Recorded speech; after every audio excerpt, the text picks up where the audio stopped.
of Healing is a documentary of alternative and innovative approaches in redirecting youth violence in Los Angeles, California. The film will focus on 3 points. Number 1, programs that heal and motivate young people to fulfill their potential. 2, a look at why these programs have survived and why they are so effective. 3, we will highlight individual stories of resiliency, empowerment, stories of people that have overcome unthinkable obstacles and now serve as positive role models who are living healthy, sober lives. The intent of this film is to inspire communities to do their part. In redirecting youth violence, the message is simple. We, as a global community, have the ability to save lives with consistency, collective action, and compassion. Please enjoy the sneak peek documentary of The Way of Healing. But of course, mom and dad, they say go to school, get an education so that you don't have to struggle, suffer, or what have you. And it's like everybody, right? Yeah, I wanted an education, but I was already impacted by trauma. So that was the least of my worries. So I went to Dolores Mission Catholic School. And right there and then I was with nuns, put as nuns. And in 3rd grade, 4th grade, I would draw. 2 plus 2 equals 4, 4 plus 4 equals a drawing. Stop drawing in class, get your ass to the principal's office. And I lived most of my time in the principal's office because I wouldn't do my schoolwork. Because the teachers didn't take the time to ask me, why is it that you love to draw? And I was being punished and penalized for something that I love to do. Maybe if they would have asked, why is it that you love to draw? Maybe they would have got to the source of what I was escaping, which was the trauma that was taking place in my household. But punish and penalize only challenged me to continue to draw, right? And so in 8th grade, fast forward throughout the grades, I was drawing in class. So most of the time I was in the principal's office. 8th grade, there was an instructor. His name was Mr. Barrios. And I remember that dude because that dude could have really destroyed me for the rest of my life. And I remember when he came, I was 2 weeks into graduation, just about to give my mom a glimpse of the dream, to end up Dolores Mission, end up in Salesian, and hopefully in Bosco Tech one day, right? That's the ideal dream. I was 2 weeks into giving her a glimpse of it, and the teacher comes up to me, and he startles me in class, and I'm drawing, and he comes and he slams my desk. Hey, you're not to be drawing in class. And I said, come on, Mr. Barrios, we're gonna graduate in 2 weeks, bro. Why are you making a big ass deal out of this? And then he goes, I said, don't be drawing in class. First of all, you're embarrassing me in front of my colleagues. Second, you're challenging me. What am I supposed to do? Fuck you, I'm gonna keep drawing in class. So I kept drawing in class. Sure enough, he comes around and he slams my desk again and he grabs my drawing, puts it in my face, and he says, what did I tell you? Stop drawing in class. This motherfucker. He literally ripped my heart in half. It's as if when he ripped the artwork, all the trauma just seemed to come back up. And I remember that same sharp pain of betrayal that the teacher caused by ripping my artwork was the same feeling and pain of betrayal by my father when I caught him putting a syringe into his left arm. No longer a drug dealer, now he's a drug user. That happened when I was about 6 years old. It was an ugly pain, sharp pain, as if I got shanked in the heart. And that same pain came about when the teacher ripped my heart.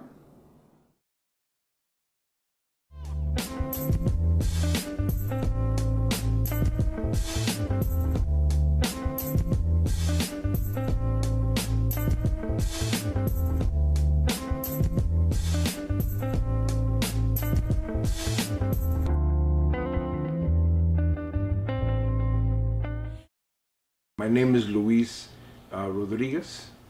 I'm an author, activist, thinker, organizer. So the way it worked with me is I became a graffiti artist, but I was doing all this gang, graffiti, which was very good, very intimate and very intricate. It wasn't just tagging. It took a long time to do these pieces, and the Chicano style predated the hip hop style, and it was very, a lot of lettering, and it was a lot of, gang cholo related stuff, but it was very intricate. So what happened is a community center opened up. I was about 15, 16 years old, and they opened up a youth center. And what happened is I broke in the night before and graffitied all the walls. So the next day I came in and they had the opening, and I came in to see my handiwork. And what happened is they just hired a youth worker, and they told him, here he is, arrest him. He's here, he's the guy that did all the walls. So they got him to come and hold me. But what he didn't arrest me. He ended up being my mentor. He ended up being the guy that over the years ended up helping me. What he did is he talked to me about what I was doing, the graffiti, and then he even noticed that, this is pretty good art you're doing. It's just bad that you're just, hurting businesses. Why don't you learn to paint murals? This is what he told me. I didn't know what he was talking about. Later on, when I met with him, he showed me a book of Mexican murals. The Rivera, Siqueiros, Orozco, and in the very back was all these Mayan murals. All the temples the Mayans had murals inside and out, and it was just amazing. I never knew this. Nobody ever gave me that history. Nobody ever told me it was in my bones, in my past. So then he convinced me to go back to high school because I dropped out, and to if I would paint murals, he would teach me how to paint murals if I went back to high school. And I went along with it only because nobody ever cared before. Nobody ever offered me anything. I didn't really want to go back to school, but it was like somebody's offered me something, and I thought it was intriguing that I could paint murals. So I did. I went to the Goaz Art Gallery, and I was watching the guys at the Strata Courts Housing Project in East LA when they were painting all those murals. And then I started doing my murals, and I ended up painting about 8 murals. One year, 8 murals, including at a library, at a community center, at a park, few businesses.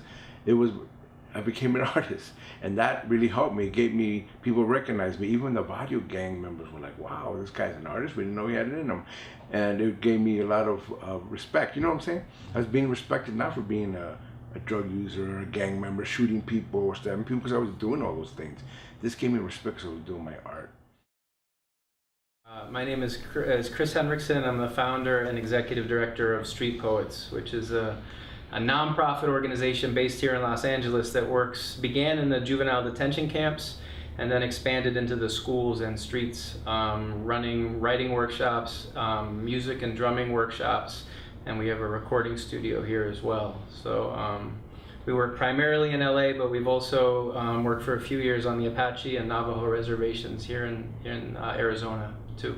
So it's a book called True Nature. This is actually the beat up office version of it, so there's a little coffee stain there. But yeah, this is a book that we put together.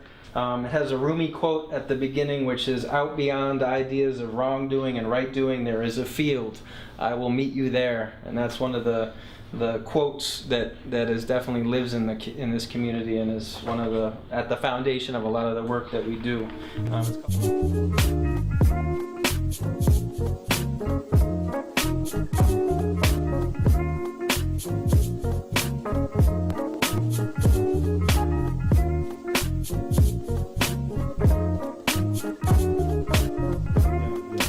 So writings help me express myself, express the pain and the wounds that haven't been healed.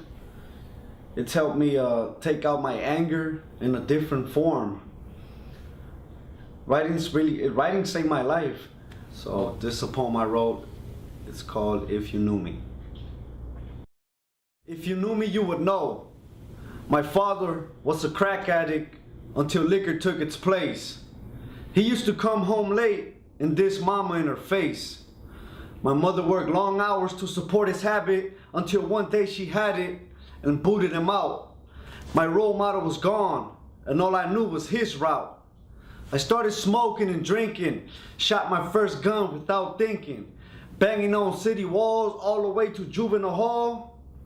Then I saw my first body drop. My heart stopped this original beat. Fear replaced by heat turned me into a numb human. For a while, I couldn't cry. My feelings died, only to be revived in jail. Life without bail, but they left out a nail in my concrete coffin. My little brothers often saw me as their pops because I was all they knew. Soon enough, they started drinking brew and smoking marijuana too. I cried in my cell before I went to sleep. In this wicked world I was in too deep, dealing with my own demons. I questioned my old reasons for living and started forgiving myself for what I felt. Change came in waves. I found a way to write and read to help my heart maintain. I saw my mother cry and bleed, so I wanted to express that pain. My spirit was set free when I wrote my first poem. I know you can hear me. Now I can see clearly. Pen in my hand demanding the truth from the lies buried in my youth. expressing the importance of being able to read and write. And before I came to Street Poets, I was writing and reading, but I was doing it with a different intention, with the intention of just sounding, oh, that sounds bad, oh, that sounds oh, you know, that sounds gangster, or that sounds, you know, that's the shit, you know. But now I do it with the intention that, hey, I could say something. I could say something about society. I could say something about like the murals in East LA, because I think around that time they were erasing murals. They were erasing the murals, and so I go like, let me write about these murals.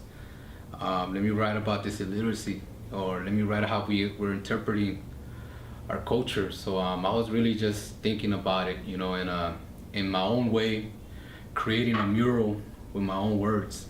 Chris is he's a firme vato.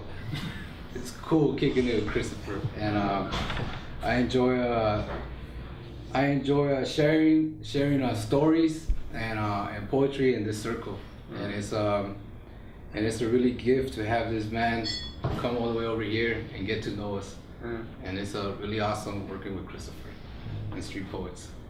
And David Sanchez. I'm going to echo that and say that it's all about cross-pollinating cultures and our souls cross-pollinating and talking to each other, and we change each other.